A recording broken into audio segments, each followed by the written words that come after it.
Welcome back to the Overlord series. Volume 3. The Bloody Valkyrie. Chapter 1. Herd of Predators. What kind of food is this?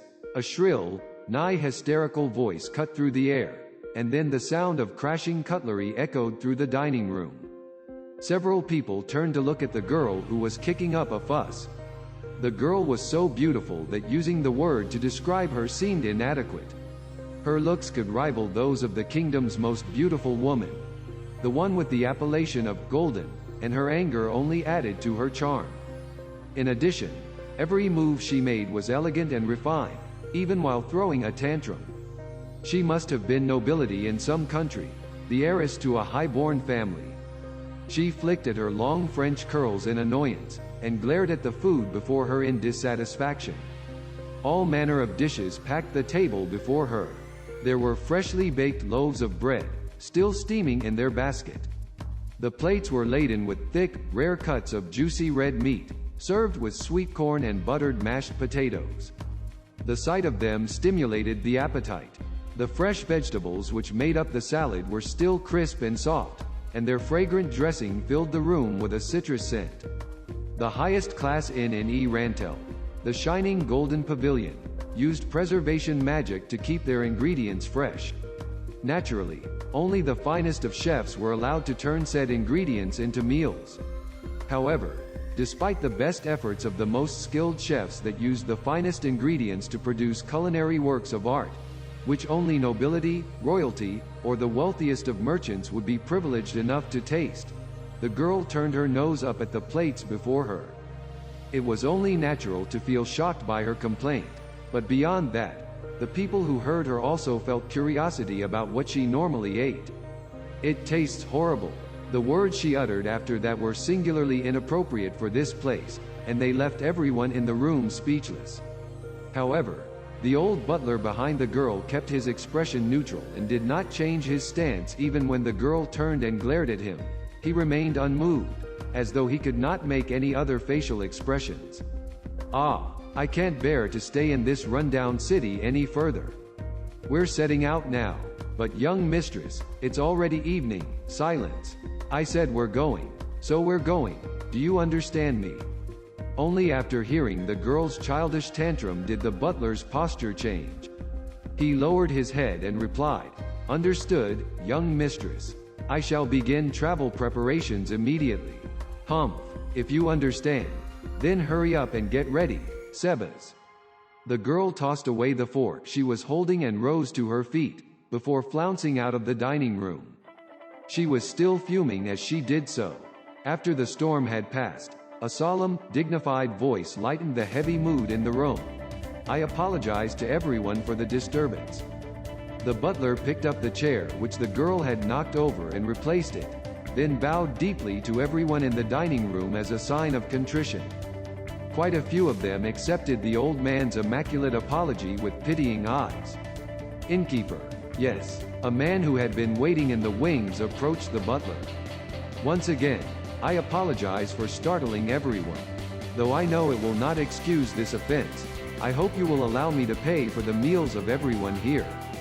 Looks of delight bloomed on the faces of several of the diners as they heard those words. A meal in a first-rate inn like this would certainly not be cheap. If this old man was willing to pay for their food, that would be a good enough reason to forgive that girl. On the other hand, the innkeeper's face remained impassive as he bowed politely in response to the butler's proposal. That natural reaction of his was proof that scenes like this had been seen many times, ever since this pair of master and servant had taken up lodgings at the shining golden pavilion.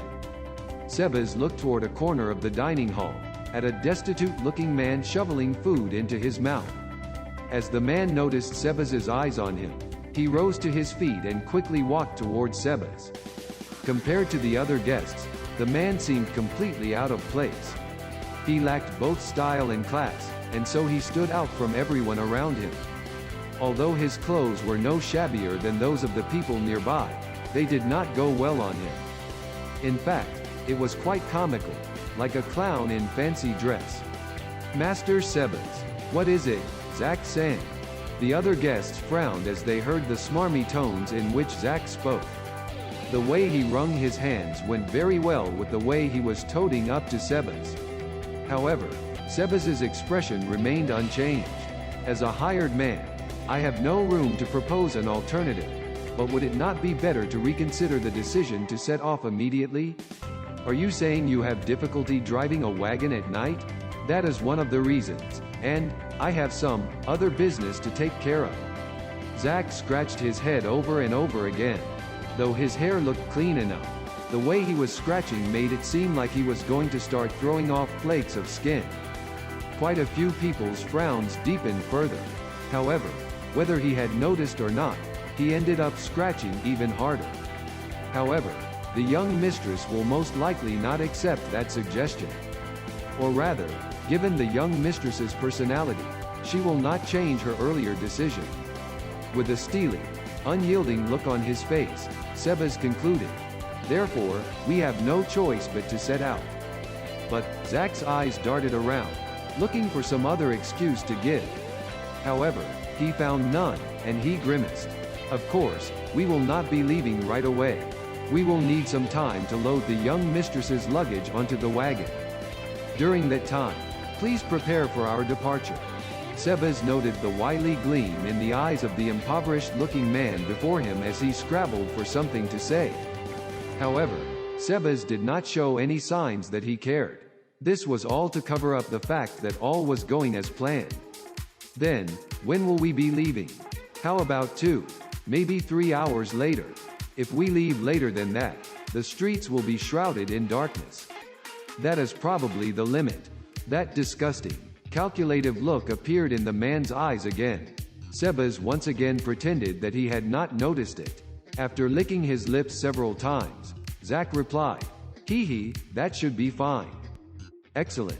Then, can I ask you to begin preparing right away?" As he watched Zack's retreating figure, Sebas waved his hand, as though to clear the air around him. It seemed polluted somehow, and it clung to him.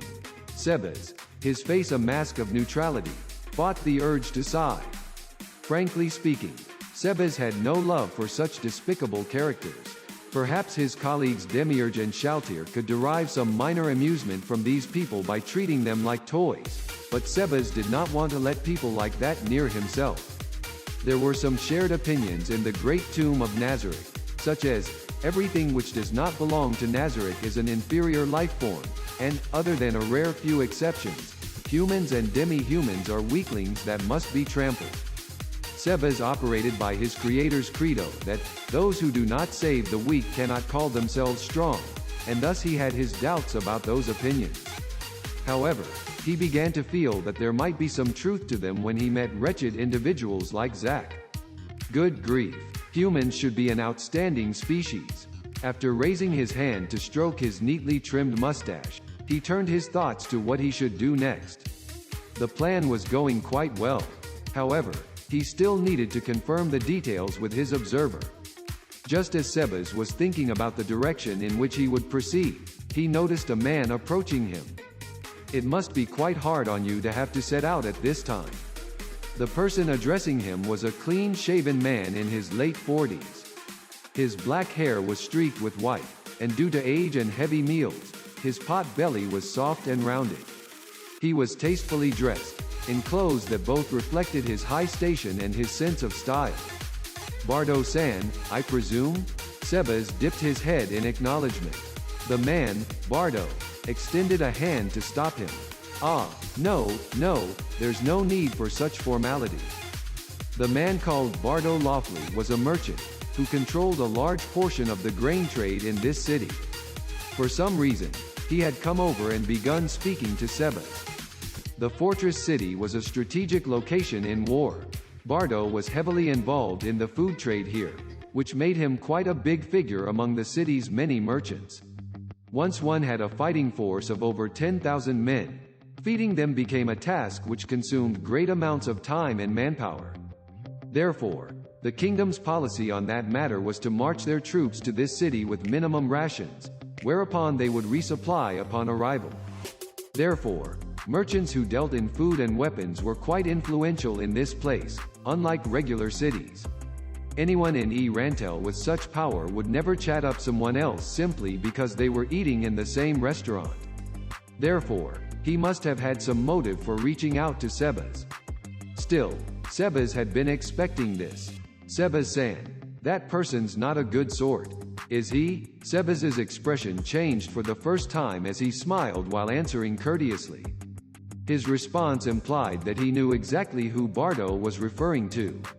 He's not a trustworthy fellow. I have no idea why you would employ someone like him, Sebas-san. Sebas thought quickly, looking for the answer which was most appropriate to the present circumstances. He could not tell the other man the true reasons behind hiring Zack.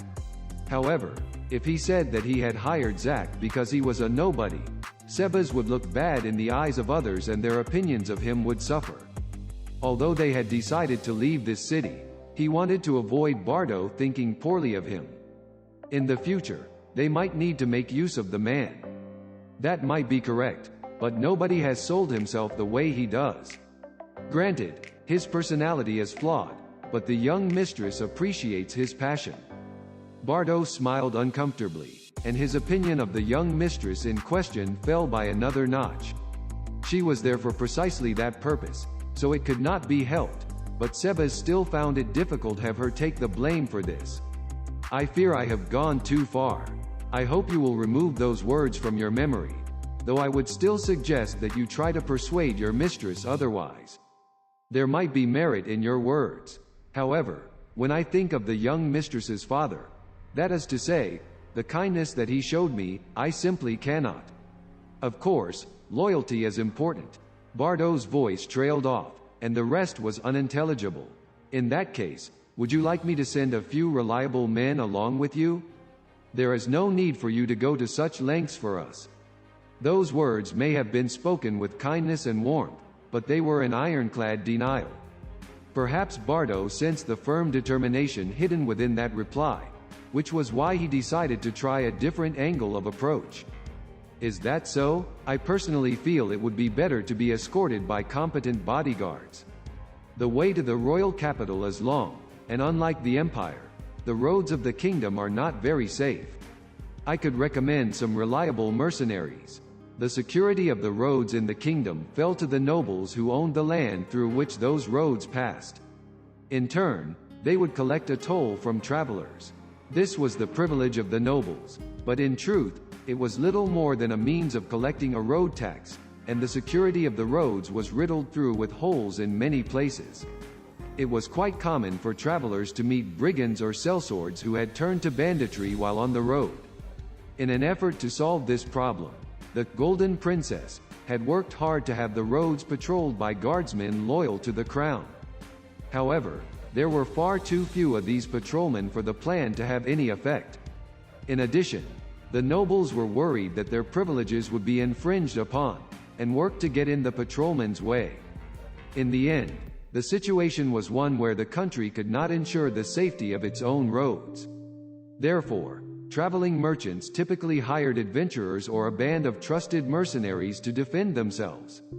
A powerful and prestigious person like Bardo would surely know of well-trained and reliable mercenaries. However, Sebas could not accept his offer. Indeed, you might be right to say so. However, the young mistress does not like having people by her side, and so I am bound to comply with her requests as much as possible. Is that so? Bardo was now frowning in an exaggerated manner, a troubled expression on his face. This was how an adult would react in the face of a child throwing a tantrum. I apologize for having to reject your kindness. Please don't say that. In truth, I wanted to do you a favor, with the hopes of building a stronger relationship with you. Sebas and company had lodged in this inn under the backstory of being an heiress and her faithful butler who hailed from a city in some part of the empire. They had then shown the ample purchasing power such a background would merit, in order to see how the people around them would react. The favor Bardo wanted to do was calculated to ingratiate himself with such wealthy people. Sebas smiled gently at the fish which had taken the bait. I will relay your kindness to the young mistress's father, my master, Bardo-san. A faint gleam crept into Bardo's eyes, but he swiftly concealed it. Normal people would not have perceived that momentary glittering. However, that brief exposure was more than enough for Sebas to notice it. Then, though I apologize for my rudeness, I must make a move first, for the young mistress is waiting. Sebas took the initiative before Bardo could speak. Bardo, who had been seen through, blinked and studied Sebas's expression briefly, before sighing. It can't be helped, then. Sebas-san, when you come to this city again, please look for me. I will welcome you warmly. Very well. When the time comes, we will be in your care. As he watched Bardo leave, Sebas muttered to himself. Humans really are a varied bunch. Sebas could sense that Bardo's actions were not purely motivated by personal gain. He was genuinely concerned for the girl and her butler. It was because of people like these, who wanted to help those in need, that he could not bring himself to hate humanity. An unforced smile bloomed on Sebas's face. Sebas knocked several times, announced himself, and then entered the room. Forgive my unsightly conduct from earlier, Sebas-sama. As Sebas closed the door after himself, a bowing girl greeted him. Anyone who had witnessed the scene in the dining room from earlier would probably be stunned, because the girl who greeted him was the selfish, temperamental, tantrum-throwing heiress from just now. She had a serious expression on her face, as though her hysterics from just now had been nothing more than an act. Her attitude was one which a subordinate would use to greet a superior. Her clothes and her face were the same, but it seemed as though she were a completely different person. Another thing was that she had one eye, her left eye, closed. She had not closed that eye while she was in the dining hall. There is no need to apologize. You were simply doing your job. Sebas looked around the luxurious suite. Of course, it was hardly impressive to Sebas, who was in charge of the 9th floor of the Great Tomb of Nazarick. His lack of surprise was simply because it was a poor choice for comparison. From what he could see, there were stacks of luggage in the corner of the room. They were packed and ready for travel, and not by Sebas. The preparations had been completed by the only other person in the room. I'll tidy up the rest. What are you saying, Sebas-sama? How could I possibly inconvenience you any further? The girl who raised her head to answer him was one of the battle maids, Pleiades, Solution Epsilon. Really now? But I am playing the role of your butler now, am I not? There was a mischievous grin on Sebas's wrinkled face. After seeing Sebas's smile, Solution's face changed for the first time, to an uncomfortable smile. Indeed, you are my butler for now. However, I am also your subordinate, Sebas-sama. Well, that's true. Then, as your superior, I shall issue an order to you. Your tasks are complete, and it is my turn to work. Rest here until we set out. Yes, thank you. Then, I shall go meet Shaltir-sama on the coach and inform her when we are leaving. She must be getting tired of waiting. Sebas easily lifted up one of the biggest pieces of luggage before suddenly speaking, as though he had just thought of something. Speaking of which, is he moving as we expected? Yes, all is proceeding as predicted. Solution pressed the skin which covered her tightly shut eye. That's good to hear. Then, what's his situation? Yes, currently, he is meeting with a disheveled-looking man. Do you wish to hear what they are saying? There is no need for that. I'll be moving the luggage, so give me a summary report afterwards. Understood. Solution's face suddenly twisted. The corners of her eyes dropped while her mouth curved upwards. While it vaguely resembled a smile, the contortions required to produce such an expression would be impossible for a human being to achieve. Perhaps it would be better to describe it as a distorted face made of clay. Ah, that's right, Sebas-sama. Please permit me to change the topic. What is it, Solution? After all this is over, may I dispose of that man? Sebas freed up a hand to stroke his mustache and considered the matter. Only with Shaltir-sama's permission. However, if she allows it, you may do as you please. Solution's forehead furrowed slightly, the disappointment on her face speaking for herself. As though to comfort her, Sebas continued speaking. It'll be fine. Giving you one human should not be a problem. Is that so? I understand.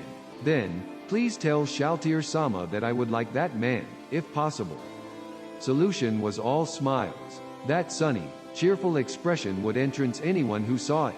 Sebas simultaneously pitied and wanted to know more about the man who could put a look like that on Solution's face. Therefore, he asked her, "What did that man say?" "Oh, something about, I can't wait to have fun with her. So since these chances are hard to come by, I intend to have fun with him as well." Solution's smile beamed ever brighter. That smile, as innocent as a child's, looked forward to what would come next. A pitiful life. As Zack moved with hurried steps, he thought about how pitiful his life had been. He had been born to a farmer's family in a village of the kingdom. It could not be considered a happy life by any stretch of the word. The fruits of their hard labor were taken away by the lord of the land. If he took 60% of their harvest, it might still be bearable. They could still live on the remaining 40%, albeit in poverty. However, if he took 80% of their harvest, they would be in big trouble. It was hard enough to survive on 40% of the crops. If they only had 20% left, their lives would be extremely difficult. During that year when they had only been allowed to keep 20% of their harvest, Zack returned home, exhausted from a day of hard fieldwork, and found that his little sister was missing. At that time, Zack was young and did not know what was going on. His beloved little sister had disappeared, yet his parents had not gone looking for her. Zack understood now that she had probably been sold off. Slavery was now outlawed through the efforts of the Golden Princess, but at that time it had been quite widespread throughout the kingdom. Therefore, whenever Zack went whoring and passed a hooker, he could not help but look at the girl's face. Of course, he did not think he would actually be able to find his little sister, and even if he did find her, he did not know what he would say to her. Even so, he could not help but keep looking. And amidst this miserable life of poverty, he had been conscripted. The kingdom periodically mobilized its armies against the empire, and when it did so, the kingdom would round up all the able-bodied men in the villages and send them to the battlefield. The absence of their strong young men for a month had dire consequences for the villages. However, some people were grateful for this conscription. After all, the less mouths to feed, the less food the families would need. In addition, the young conscripts would be fed by the kingdom. For some, it might be the first time they had ever eaten their fill. Still, that was all the merit that situation held. No matter how hard a man fought, he would not be rewarded unless he had made outstanding accomplishments. No, sometimes these men would not be rewarded no matter what they did. Only the lucky would be rewarded. Then, when they returned to their villages, they still had to face the despondent reality that the harvest was poor, because there had been too few hands to take it in. Zack had been conscripted twice, but his third tour of duty had seen his fortunes change. That war had been the same as all the others, ending after a few minor skirmishes. Zack, who had held onto his life, was about to head home when he stopped.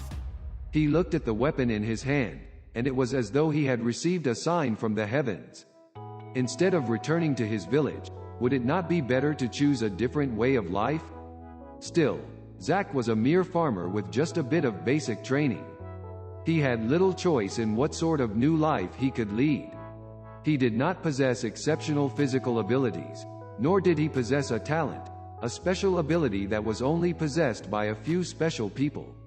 His learning was largely related to farming, when to sow which seeds and so on. What Zack decided to do pertained to the sole trump card he possessed, in other words, running away with the weapon that the kingdom had temporarily issued him. He had not considered the difficulties it would cause for his parents because they had sold off his little sister, even if it was to keep the rest of the family alive, and thus he did not love his parents. But how could someone who did not know the land or have any backers desert so easily? In the end, he managed to find people to help him, which was fortunate, in a sense. The people who aided him in deserting were a band of sellswords. Of course, a farmer like Zack was hardly of any use to a mercenary band. However, the band had lost many of its members during the war, and their aim was to replenish their numbers as soon as possible. This was the reason why the mercenary band let him join so easily.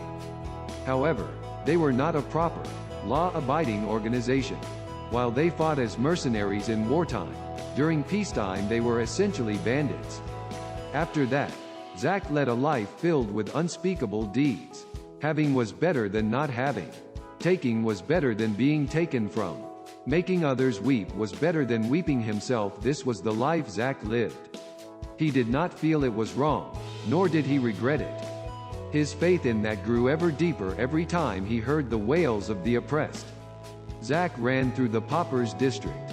He ran toward a world that was a deeper red than the setting sun.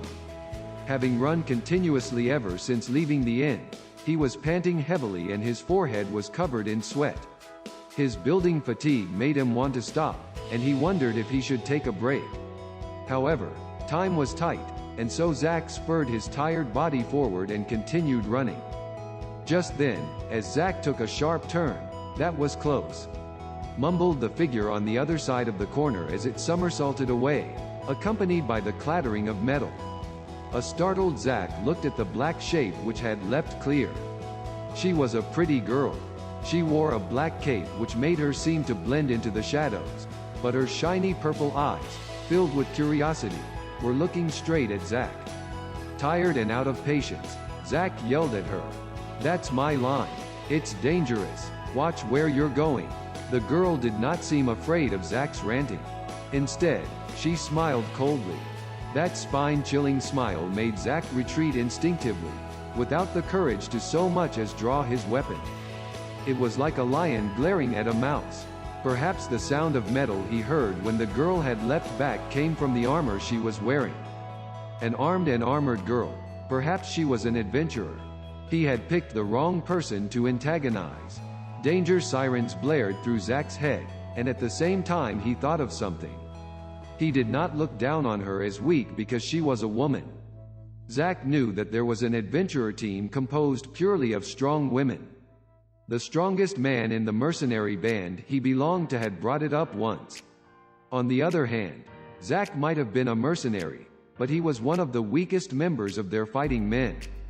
This was why he had been given a job like this.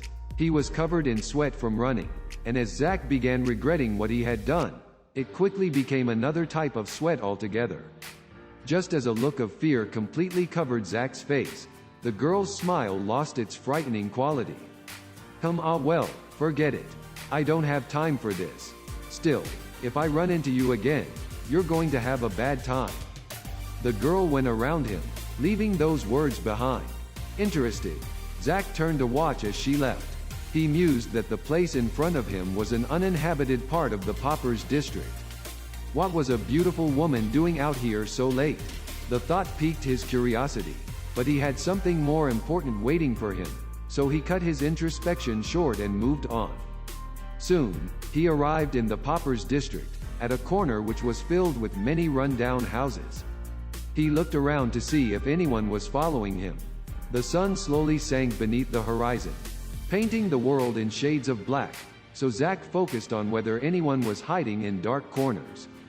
He had already checked several times before now, but just to be safe, he took one last look. Zack nodded in satisfaction, and as he got his breathing under control, he knocked thrice on a door. After waiting 5 seconds, he knocked 4 more times. After giving the prearranged signal, he received an immediate response. The creaking of wood came from the other side of the door, and the wooden shutter which blocked the peephole slid out of the way. Zack could see a man's eyes on the other side of the door, looking him up and down and verifying his identity. "It's you. Ah, wait a minute." Without waiting for Zack's reply, the man slid the peephole shut, and that sound was followed by that of a heavy lock disengaging. The door cracked open slightly. "Come in." There was a faint scent of rot coming from within the room, which was as far removed from the place Zack had been as the heavens were from the earth. Hoping that his nose could get used to the smell, Zack nimbly wriggled into the room. Once the door shut, he saw that the interior was tiny and dark. The door led directly to the kitchen and dining room, which was furnished with a table. There was a candle on the table, whose feeble light somewhat dispelled the darkness of the room. A filthy man who looked like he dealt in violence for a living pulled up a nearby chair and took a seat. The chair creaked as he sat on it, as though moaning in pain. The man was heavily muscled and had a barrel chest, and the exposed parts of his arms and his face were lightly scarred. The chair looked like it was going to give way under his weight. "Oh, Zack, what's wrong? What happened?" "There's been a change in the situation. The prey is preparing to move." "Ah, so we'll have to make our move as well." Zack nodded silently. The man quietly grumbled. "Why now? Can't they think of us a little?" As he reached up to scratch his messy hair. "Can't you delay them somehow?" "That'll be difficult, because it was that woman's request." The man had already heard Zack talk about that woman several times, and he frowned deeply. That old man should use his brains a little and try to talk her down. The roads at night are nasty places to be, with scary bandits showing up and all. Give me a break. Even an idiot knows about that sort of thing. Ah, how about sabotaging a coach wheel and dragging out the departure until tomorrow? That won't work. He's already loading the luggage. It would be better to act quickly, right? That's true. The man stared into the air as he thought. Then, when are they moving out? In about 2 hours. That'll be cutting it really close. Ah, what should I do? I'll need to contact the others after this. With only 2 hours. It'll be hard, but they're prize catches. The man twiddled his thumbs as he considered how much time the entire process would take. Zack simply listened to his musings in silence, looking down at his hands. Rich people like that piss you off, right? Zack thought of the delicate, dainty hands of the girl who was addressed as the young mistress. Nobody who worked on a farm would have hands as pretty as that. Their skin was split from icy water and thickened by swinging a hoe, and even their nails grew gnarled. A farmer's hands were like that. He knew well that the world was unfair. However, the corner of Zack's mouth twisted up in a lewd smile that bared his teeth. "Can I have some fun with that woman? You'll have to wait for us to finish first, and since we're going to ransom her off, you can't go too far. Don't hurt her too badly." The man sneered in lasciviously. Perhaps it was because of his rising desire, but he suddenly got to his feet. "All right, we'll do it. I'll contact the chief." "Got it. We'll send about 10 guys ahead to the usual place to ambush them. You should move too and get them there in about 4 hours' time. If you haven't arrived by then, we'll make the first move. So keep the prey obedient and lower their guard." A stagecoach galloped away from the fortress city. It was a large vehicle that could comfortably seat 6 people, pulled by a quartet of horses. The disk of the full moon shone in the night sky, illuminating the land with surprising brightness.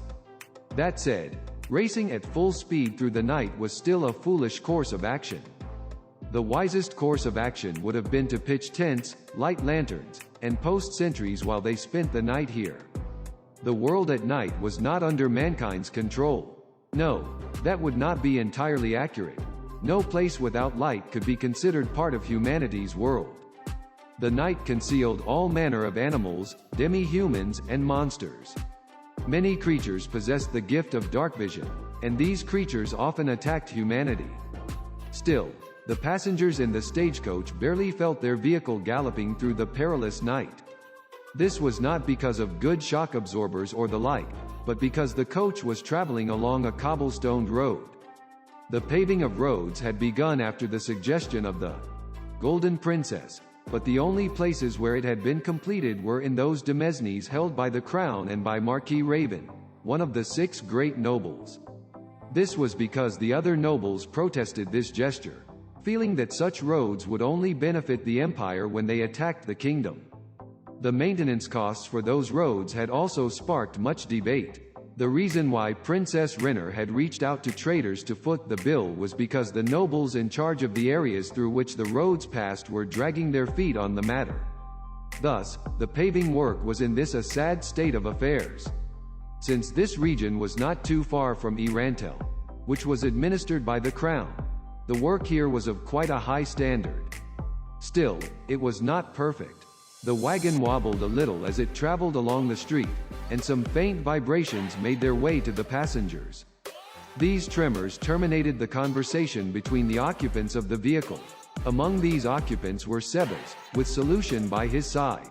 Opposite him was Shaltir, flanked by two of the vampire brides who were her minions cum concubines. Zack was obviously driving the wagon from the driver's seat. A brief silence filled the air inside the wagon, and then at great length, Sebas spoke to break it. "There is one thing I have been meaning to ask you for a while." What do you have in mind?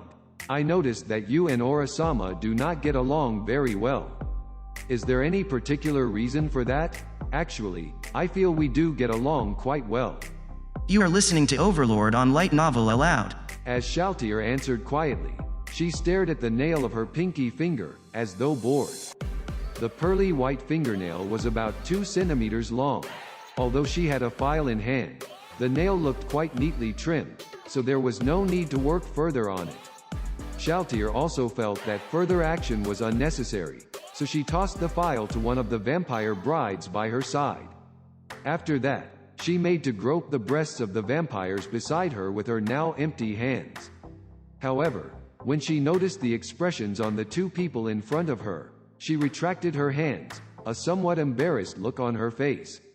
"It does not seem that way," Sebas continued. Shaltir's face wrinkled up, like she had eaten something bitter, and then she replied, I think we do get along.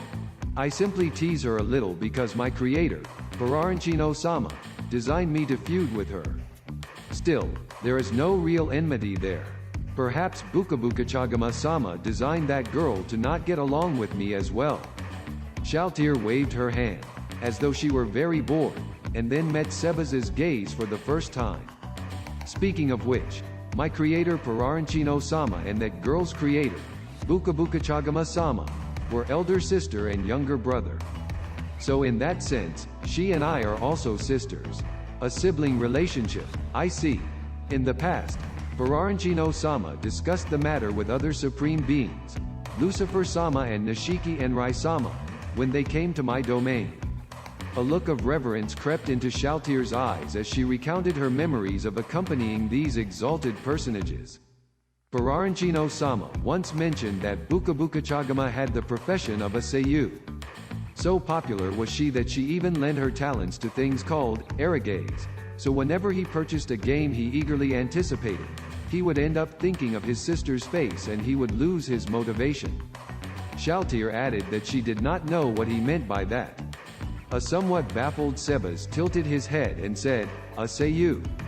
I remember that seems to be a line of work which involves the use of sound. It seems they are skilled in singing, so perhaps it should be similar to a bard." After hearing Sebas's answer, Shaltir laughed, like the tinkling of silver bells, and replied in the negative. "That is not the case." "It is not? How so? I once heard Bukabukachagama-sama say that being a seiyuu meant giving a soul through sound. In other words, a seiyuu is a job which creates life." "Oh, I see. It seems I was laboring under a grave misconception. Thank you very much for your correction, Shaltir-sama." Sebas and all the others created by the supreme beings were infused with knowledge upon their creation, but that was all they had. Because they did not know real life, amusing mishaps sometimes occurred, like say, making a mistake about their revered master's jobs. Feeling terribly uncomfortable, Sebas muttered to himself, engraving the meaning of being a seiyuu into his heart so he would not make the same mistake again. "There's no need to take it to heart. Right, Sebas, since we are fellow travelers, there's no need to be so formal." "Is that so, Shaltir-sama? Don't address me as Sama. We are all servants of the supreme beings. They may have handed down our positions and set some of us over others, but the truth is that we're all basically the same." She had the right of it. Solution was only obeying Sebas because she had been ordered to do so. Originally, she and Sebas were of the same status. "I understand, Shaltir. Then, I shall address you in this way from now on." "That's good to hear. Come to think of it, you don't get along with Demiurge either, do you?" Sebas remained silent. Shaltir narrowed her eyes. like a playful child, and continued asking. The supreme beings did not design you that way, so why is that? I wonder. The truth is, I don't know why that is the case as well. It must be some sort of instinct that makes me dislike him. However, the same should apply to him as well. It doesn't seem that way to me. Still, it might be because the feelings of our creators, the supreme beings, were deeply engraved within our hearts. That is very likely to be the case. Shaltir carefully studied Sebas, who nodded to her. Then, after considering his position, Shaltir felt that he would know the answer to the question which had long hidden in her heart. What kind of people are found in the 8th floor? I know about Victim, but who else is there besides him? Sebas frowned at the sudden query. He looked at Shaltir, a stern expression on his face, trying to discern what she was up to.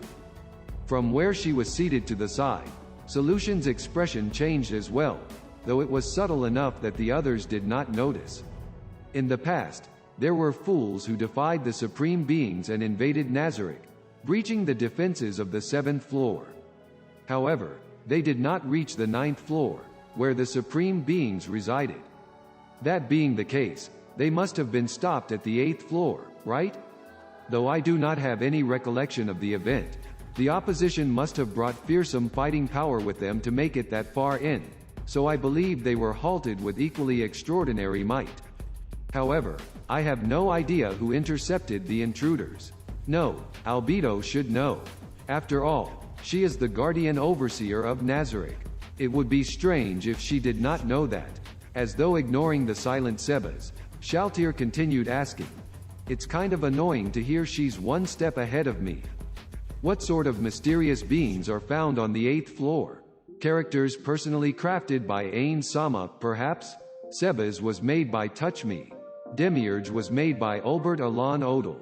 Kokitis was made by Warrior Takumi Kazuki.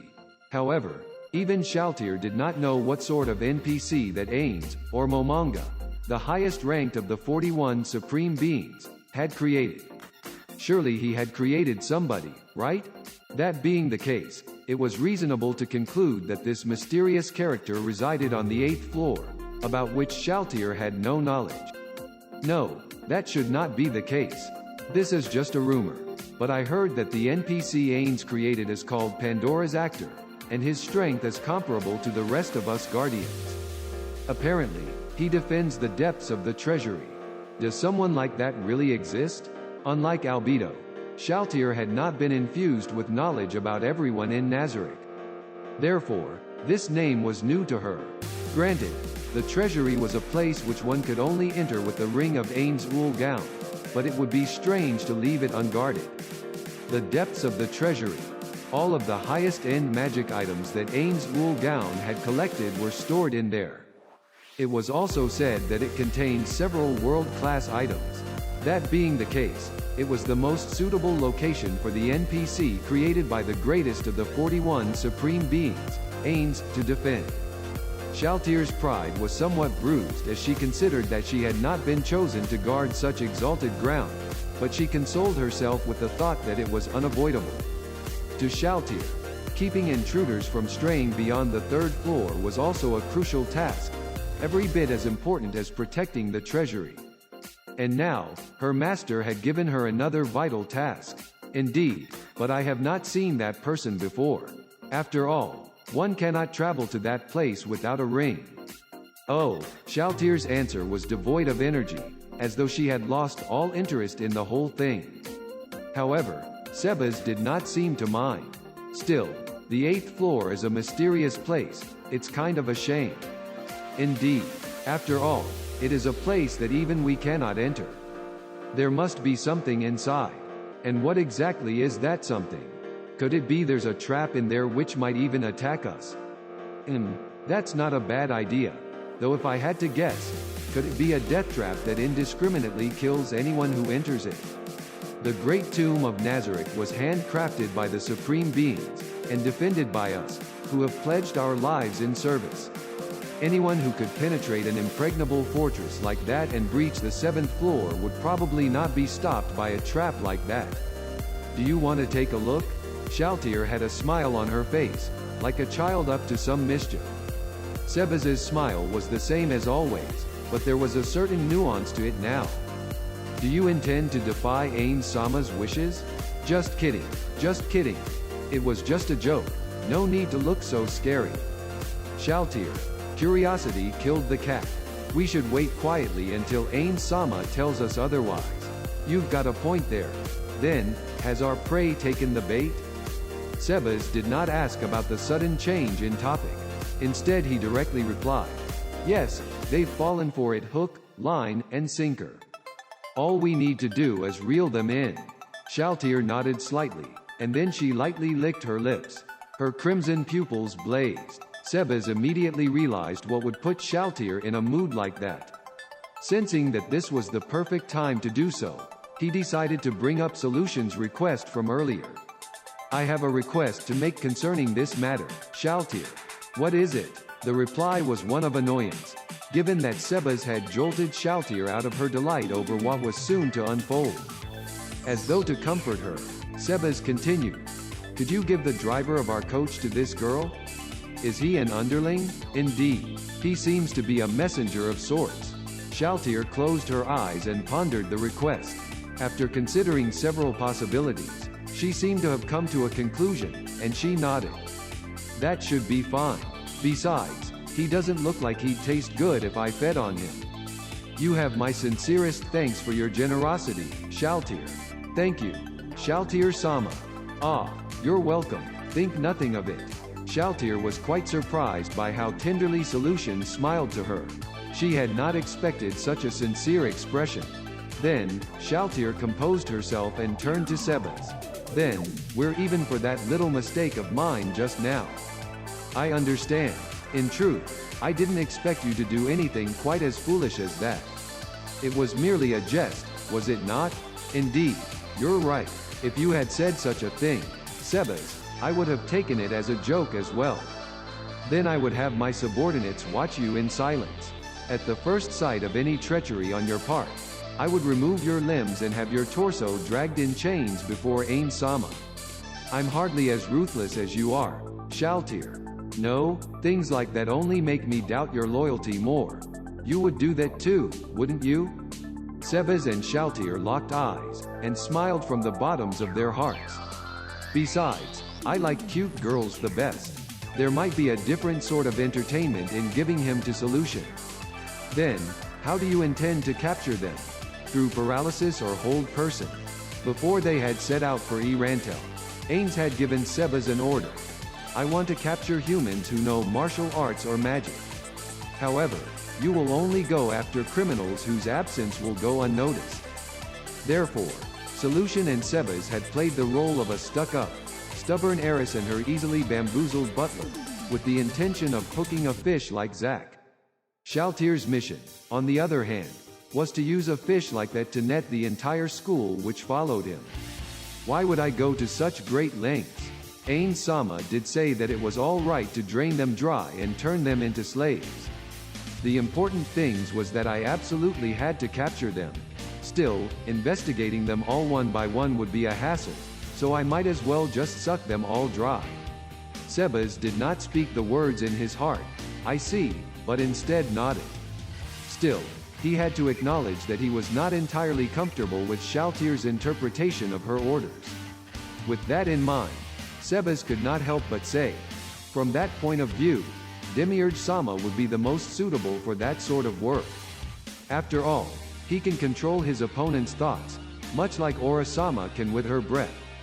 Demiurge possessed a skill known as command mantra. It was a powerful mind-affecting ability which would be invaluable during a capture operation like this. Ah, Shaltir exclaimed in an unbelievably low tone. The mood within the coach turned grim immediately, as though a fog of bone-chilling cold hung in the air. Even the horses pulling the coach seemed to have sensed this, because the vehicle suddenly lurched. The bloodless faces of the vampire brides flanking Shaltir turned even paler than usual, while Solution shuddered in her place beside Sebas. Even Sebas, whose might should have been on par with Shaltir's, could feel goosebumps breaking out on him. This was the murderous intent emitted by the strongest of Nazarick's floor guardians. The hostility which wreathed her made her previous spats with aura seem like child's play. If the situation was mishandled, it might lead to a life or death melee. As Shaltir chilled the air ever further, the color of her crimson pupils began to spill out into her sclera, dyeing her eyes red as though they were filling with blood. Sebas, could you say that again? Or are you saying that a dragonoid like yourself, in that form, wants to? Her eyeballs, now completely red, twitched. Wants to start a fight with me? I misspoke. Please forgive me. I was merely a little uneasy. It would be fine as long as your blood frenzy doesn't kick in. Shaltir's response was silence. Sebas could tell that the brief silence was a sign of her unease toward herself. In Yggdrasil, strong classes were typically balanced out with weaknesses and penalties. One of the penalties Shaltir suffered from was called blood frenzy. The more fresh blood that covered her body, the greater her urge to slaughter. While this made her stronger, in return she would no longer be able to control her actions. The reason why Ainz had made use of Shaltir for this mission, who might have ended up ignoring orders or even going berserk, was due to a process of elimination. Albedo had to remain in the Great Tomb of Nazarick in Ainz's absence, and among the two remaining guardians, Shaltir and Cocytus, Shaltir looked more like a human being from a distance. After that, Shaltir took several deep breaths. She seemed to be trying to suck her anger back up, or perhaps she was trying to quell the uneasiness in her heart. With her last breath, Shaltir resumed her normal expression, an attractive young girl with a seductive air about her, and her pupils returned to their original color. For the most part, they'll become my slaves after I drain their blood, which should make things simple. Besides, we don't need to bring them back alive. Ainz-sama brought it up before as well. Also, I will definitely keep my blood frenzy under control. Vampires were a species which could drain a victim's blood and turn them into perfectly loyal minions. Most vampires could only create unintelligent lesser vampires in this way, but the vampires which Shaltir could make had nearly as much intelligence as a normal human. As long as one did not care if the prey was alive or dead, Shaltir qualified as quite a good hunter, although the number of vampires she could create was limited. That's right, so there's no need to say more. I will accomplish the mission Ainz-sama gave me without fail, so he will praise me with, "Well done, Shaltir. You are my most important slave," and then say, "You are the one most worthy of standing by my side." Please forgive my shallow comments. Sebas's apology was sincere and came from the heart. It was not just directed to Shaltir, but to someone else. I did not realize that my statements were a slight on Ainz-sama, who chose you for this task, and I apologize for that as well. I hope you will forgive me for displeasing you. Then, he bowed to Solution and the vampire brides in apology. Just then, the coach shuddered, and they heard neighing from the horses which drew the vehicle. It seems we have stopped. Indeed, Shaltir, lost as she was in fantasies of the praise her master would lavish on her once she succeeded in her task, returned to her senses. She smiled, like a girl who had just thought up a wonderful prank to play. Sebas too was stroking his mustache as he smiled. About 10 strong men had emerged from the forest, forming a semicircle around the coach. None of these men were equipped in exactly the same way. Still, while they were not masterworks, their equipment was not of poor make. It was clear that they had hand-picked their weapons. The casual way in which they were discussing how to deal with their target and the order in which they would go sounded like they already had their prey in the bag. Indeed, they had done this sort of thing countless times in the past. It would be strange if they had felt worried. After Zack leapt off the driver's seat, he jogged over to the men who had appeared. While dismounting from the driver's seat, he had cut the reins so the coach would not be able to drive off, and after monkeying with the coach doors, they would only open on the side facing the men. The men brandished their weapons so their prey could see. This was a wordless warning. If they did not come out quickly, they would be in trouble. In response, the coach doors slowly opened. A beautiful woman revealed herself under the moonlight. The gathered sellswords and bandits laughed coarsely and looked on her with lustful eyes. It was clear from their expressions that they were delighted. However, one person among them was taken aback. That person was Zack. His surprise could be summarized in 3 words. Who is this? Zack had never seen this beauty before. However, the coach was very familiar to him, and the contrast between the two plunged Zack into confusion and left him speechless. After that, another beautiful woman appeared, dressed much like the first. Doubt began blooming on the men's faces. Their targets should have been an heiress who did not know how the world worked, as well as an old butler. And then, a girl who might have been considered little showed up, and their doubts vanished. Her silvery hair gleamed in the moonlight, and her dewy, crimson eyes held a seductive radiance. The bandits could only gasp at the sight of these beauties, unable to so much as muster up the words for praise. In this moment, even their bestial lust shrank away in the face of true beauty. Shaltir smiled lewdly as she bathed in the enthralled gazes of the men. She advanced unguardedly before them and said, "Gentlemen, thank you for coming all this way here for me. May I know who is your leader? May I negotiate with him?" After seeing the bandits look toward the same person, Shaltir learned what she needed to know. That was to say, everyone else here was expendable. What do you want to talk about? The man who looked like their leader seemed to have come to his senses after his close encounter with these beautiful women. He strode forward. Please forgive the misunderstanding. What I meant by negotiations was just a joke for me to learn what I needed to know. Sorry about that. Who are you people? Shaltir looked to Zack, who had asked that question. You must be that Zack fellow. I will give you the solution as promised, so could you please step aside for a while? Some of the bandits sought an answer for their confusion in each other's faces. However, among them, Humph, you've got a good body for a brat. I'll make you cry for me in a bit. The bandit who happened to be standing in front of Shaltir reached out to grope that ample bust of hers, which did not match her age. And then, the appendage tumbled to the ground. Could you not touch me with your filthy hand? The dumbfounded man looked at his now handless arm, and after a moment's delay, he wailed, My hand. You're making so much noise over losing a single hand. Are you even a man? Shaltir casually flicked her hand as she muttered quietly, and the man's head fell to the earth as well. How had she chopped his head off with her unarmed, dainty, and slender hands? The nightmare before them hardly seemed real. The bandits were terrified beyond all capacity for rational thought, unable to react in the wake of this tremendous shock. However, what they saw next snapped them back to their senses. The fresh blood spurting from the severed portions of the body moved as though it had a will of its own, gathering above Shaltir's head and forming an orb of blood. Shaltir and company knew this was the effect of the skill called Blood Pool. However, the first thing these clueless bandits thought as they saw this inhuman ability was, she's a magic caster. Anyone who understood magic should have been able to give a more accurate warning. Magic caster was a very broad term which referred to many professions and jobs, and the means of dealing with them were just as varied.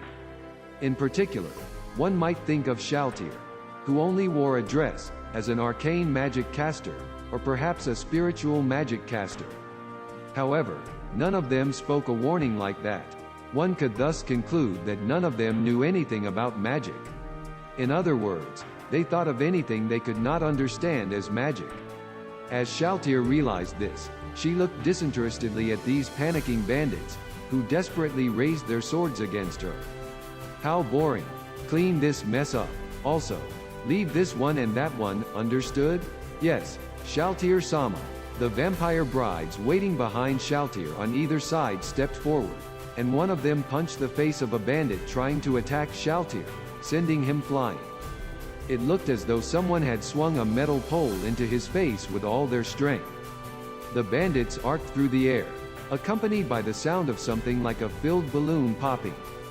All manner of bodily fluids, blood, brain matter, and more, burst forth from his skull. The gore gleamed under the moonlight, looking all the more beautiful for its horrific appearance. More than half of the bandit's head went flying, and pinkish brains sprayed from the shattered cranium. Pulled by gravity, The bandit's corpse rolled to the ground with a great thud. That sound was a starting bell which filled the bandits with terror, and Shoutier with delight. Zack smiled stiffly as he watched the scene in front of him. It was a truly horrific sight. He wanted to vomit as he smelled the blood which came from the carnage before him. Men had their hands and feet torn off like scraps of paper, and skulls popped between paired hands like ripe pomegranates. A breastplate was ripped off and a hand stabbed into the now exposed belly. When it came back out, it took several meters of gleaming, slippery intestine with it. The fact that the victim was still alive after that spoke of the resilience of mankind. A man was squirming on the ground, trying to flee even with both legs broken. White-colored objects, his broken bones, protruded through his skin and flesh. He was desperately trying to crawl away with his hands, struggling to get himself away from the source of this horror, wanting to stay alive for just one moment longer. The beautiful girl looked at the man groveling at her feet, and her shrill laugh grated at him. How had things ended up like this? Zack thought as hard as he could. No matter how one tried to cloak it in politeness, the world still ran on the principle of the strong feeding on the weak. It was utterly natural for the strong to oppress the weak. After all, Zack had been doing so himself. However, was it right for the strong to go so far and do so much? Of course not. He could not accept their cruel methods of killing. Then, what should he do? The enemy was simply choosing not to attack him, so if he tried to flee, they would probably do something to him to make him not dare to escape again. Something painful and nausea-inducing, for instance. Zack felt for his hidden short sword through his clothing. Why was his sword so small? How could it possibly stand up to these monsters which could twist off men's arms so effortlessly? What had he done to them? He had never thought of doing anything to those monsters. Zack hugged himself, as though trying to conceal his presence. The rhythmic grinding of his teeth suddenly struck him as extremely grating. What would happen if those monsters heard it and went after him? He tried to stop himself, but his teeth would not listen to him and continued grinding. Speaking of which, what kind of people were they? Zack did not recognize them at all. And just as he thought about that, Zack-san, come this way. A gentle, dulcet voice came from behind him, completely at odds with the cruel scenery in front of him. Zack looked fearfully behind himself, and saw his employer standing before him. Her expression did not match the haughty and argumentative heiress that he knew her for. If he had been calm enough, he might have felt suspicious about this, but Zack, who had been driven into confusion by this bizarre world and the stink of blood, had no energy left to suspect anything. What are those monsters? Zack wailed, his voice cracking, at Solution, the moneyed daughter of nobility who knew nothing of the world. Why didn't you tell me there were monsters like these around? Indeed, if he had known about this beforehand, things would not have ended up like this. The bitch before him was responsible for the frightening scene before him. Don't keep quiet, speak up. Let's get this straight. This is all your fault. Anxiety and terror combined to impel him forward, and a furious Zack could no longer bear it. He reached out to grab Solution by the collar and roughly shook her. I understand. Please follow me. Are you going to save me? No, I simply wish to take this last chance to enjoy you. An ivory pale hand, cold as ice, gripped Zack's own, and then Solution stepped forward, pulling him away. Even though I already have permission, Sebas-sama does not like this sort of thing, so I would rather do it at a distance. He had no idea what she was talking about. However, Zack felt that if he alone was being led away, there might be a chance that he could survive. Zack pretended not to hear the horrific screams from behind him. That could not be helped. Zack was too weak. He could not possibly save those comrades of his which were supposed to be stronger than him. Please don't be too excited. If possible, I'd like you to be gentle with me. It would make me very happy. Behind the coach, Solution spoke softly to Zack as she waved him over, then reached behind her back, as though to undo her dress. As Zack saw this, he stared with his mouth open. What was this woman up to? Zack looked at Solution like she was some sort of exotic creature. Solution's hands had not stopped at all during all this, and so a thoroughly confused Zack asked, "You, what are you doing? What do you think?" With that, Solution easily peeled off her figure-hugging bodice. As though waiting for that moment, her tightly bound breasts sprang forth. They were firm, springy globes, and her skin seemed vaguely translucent under the moonlight. Zack gulped at the sight before him. "Please." Solution thrust her chest out, as though inviting him to fondle her. "What do you want me to?" Zack had forgotten himself as he fixated on the body before him. She was beautiful. This was the most beautiful female body Zack had ever seen in his life. Of all the girls Zack had partaken of, the most beautiful was one who belonged to a caravan which he had attacked. However, by the time it was Zack's turn, the girl was exhausted. She lay motionless, only spreading her legs like a frog. Still, it had not detracted from her beauty in the least. However, the girl before him was even more beautiful, and she was not unresponsive like the other girl. Desire lit the flames of Zack's lust, and the heat in his lower body began spreading out from his crotch. Panting like a dog, he reached out for Solution's body. It felt like silk. Zack could no longer hold himself back, and he seized the more shapely of Solution's breasts. And then his entire hand sank into her. Zack thought for a moment that her body was so soft that it felt as though his entire hand had gone into her. But as he looked at his hand, he realized that this was not the case.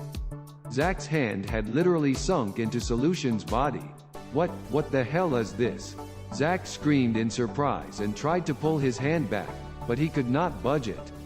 Not only did it not move back, it was sucked further in. It seemed as though there were many writhing tentacles inside Solution which had latched onto Zack's hand and were drawing him in. Solution's beautiful face did not change even under these strange circumstances. She simply watched Zack in silence. Her expression was that of a scientist watching as a lab animal was injected with some lethal chemical, blending a cold dispassion with curiosity and excitement. "Oi, stop, let go of me." Zack balled up his other hand into a fist and swung with all his strength at Solution's pretty face. Once, twice, 3 times.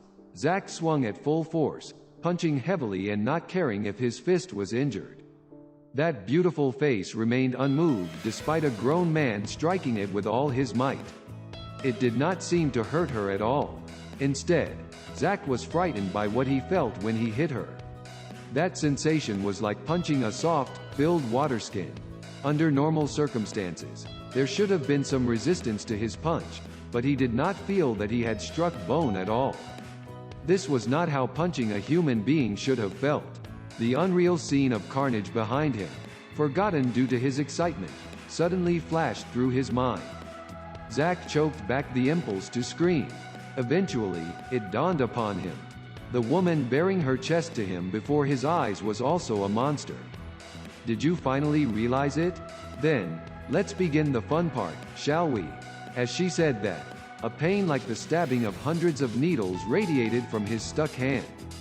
"Ah, I am now dissolving your hand." Zack could not understand these cold words through the agony which gripped him. This was no longer in the realm of his comprehension. "The truth is, I deeply enjoy watching things dissolve. Therefore, I felt it was a happy coincidence that you wanted to be inside me," Zack said. "Gih, you damn monster, go to hell." Fighting back the pain, Zack drew his short sword as he shouted at her. Then, he forcefully stabbed at Solution's pretty face, and her body quivered. Take that. However, Zack immediately realized that he had been far too hasty. What good would stabbing the surface of a lake with a short sword do? It would merely make more ripples, and that was what happened. Solution turned to look at Zack, still with a short sword sticking out of her face, and then she gently said, "I'm sorry, but I am resistant to physical attacks, so a blow like that cannot harm me. Then, I shall dissolve it." An acrid stench seared his nose, and within seconds, the short sword fell from Solution's face, its blade half dissolved. Just as she had said, her beautiful, unmarred visage lay before his eyes. Who the hell are you? The agony in his hand was slowly spreading up the rest of his arm, but the fear of impending death overrode his pain, and Zack asked his question even as tears brimmed in his eyes. However, the answer made him want to stuff his fingers in his ears to deny it. I am a predatory slime. Since time is limited, I will need to swallow you up. Zack's arms were pulled into Solution's body. So forceful was the suction that Zack could not resist it, even if he were capable of doing so. Stop, stop, stop, stop, stop. Spare me, spare me, spare me please. Zack cried and begged, but the force drawing him into Solution's body was still very strong, enough that a human being could not resist it. His arms, his shoulders, all of them were steadily devoured by her body. Lilia, with that last scream, Zack's face was sucked into Solution's body. And so, Zack was swallowed whole, as though he were a python's prey. After a few minutes had passed, there were no longer any survivors. The place was one which reeked of a foul stench. No, one man still survived. He worked his tongue as he squatted near Shaltyr's feet, licking her high-heeled shoes clean of the brain matter which had spattered them after she had playfully crushed a bandit's skull underfoot. Shaltyr looked on her now cleaned heels in satisfaction. Well done. Then, in accordance with our agreement, I shall not take your life. The man, his frightened features scrunched up into a ball, looked up at Shaltyr with a grateful expression on his face and kowtowed repeatedly to her in thanks. Shaltyr looked lovingly upon this puppy-like man, and then snapped her fingers. Drain him. Once the two vampire brides came to his side, the man finally understood what those words meant. The undead are technically still alive, so I was not lying to you. The vampire brides bit eagerly into him, and Shaltyr looked out of the corner of her eye at the man as his life force was drained away from him. She turned to Solution, who was rearranging her messed up collar as she emerged from the direction of the coach, and said, "Oh, is it over?" "Yes, I was quite satisfied. I am profoundly grateful to you for this. No need to stand on ceremony. We're all servants of Nazarick, after all. Speaking of which, did that human have fun? He is currently enjoying himself. Would you like to see? May I? Then, let me have a quick look." A man's arm suddenly erupted from Solution's face, accompanied by a vile stench that stung the nose. The source of the odor was that arm. Its muscles were badly dissolved after being exposed to powerful acid, and the reaction of the blood from within the muscles and the acid created gouts of thick fumes. The arm thrashed about like it had emerged from the surface of a lake, desperately struggling to find a grip on something. Juices flowed from the exposed muscles with every twitch. My apologies, I did not know he was still so full of energy. Solution was a bizarre sight as she bowed in apology, what with the arm sticking out of her face. She then shoved the arm back into her face, smiling after the flailing arm had been completely swallowed up once more. It's amazing how you can swallow a man whole and look as though nothing had happened. Thank you for your praise. It is not outwardly visible because the interior of my body was originally empty.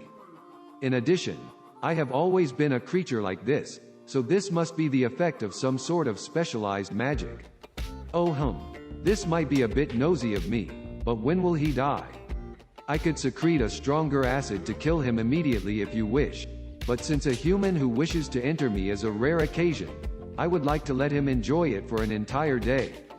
I didn't hear any screams. Did you corrode him with acid? No, I did not. If I dissolved his throat with acid, he might suffocate due to being unable to breathe.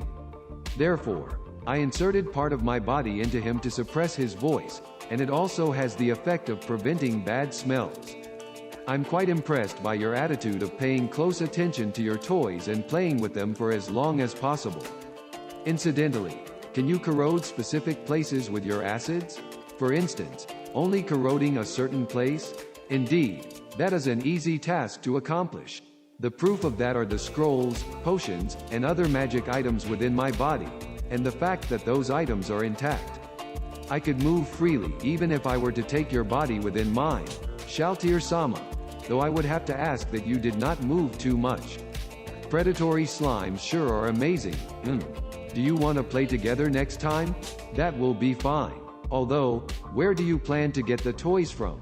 Shaltir smiled happily when she found Solution looking at the vampire brides behind her. Those girls aren't half bad. But I want to wait until someone tries to invade us and then plead with Ainz-sama to give them to us. Then, please do not forget about my share. I would like to swallow them up to the chest and expose the rest of them. That ought to be quite interesting as well. Not bad. Do you get along with that interrogator? Neuronist-sama, the Special Intelligence Gathering Officer? Regretfully, I cannot understand that person's aesthetic sense. Shaltir planned to continue, but she was interrupted by a voice behind her. Solution. I've finished up over here. We can move out any time. Sebas called out from the driver's seat, having replaced the reins. Understood. I'm coming. Then, Shaltir-sama, though it pains my heart to leave, allow me to bid you farewell. Shaltir looked to Solution as she hurried back into the coach, and then to Sebas, who was seated at the driver's place. Then, we shall part ways for the time being, Sebas. Is that so? Does this mean you have already discovered the bandits' hideout? Indeed. We shall invade them afterwards and look for any interesting people who might know something which would please Ainz-sama. Otherwise, this would have all been a waste of time. I see. It was a pleasure traveling with you, Shaltir-sama. Thank you for that. Let us meet again in Nazarick. Oh, we'll be off, then. End of chapter.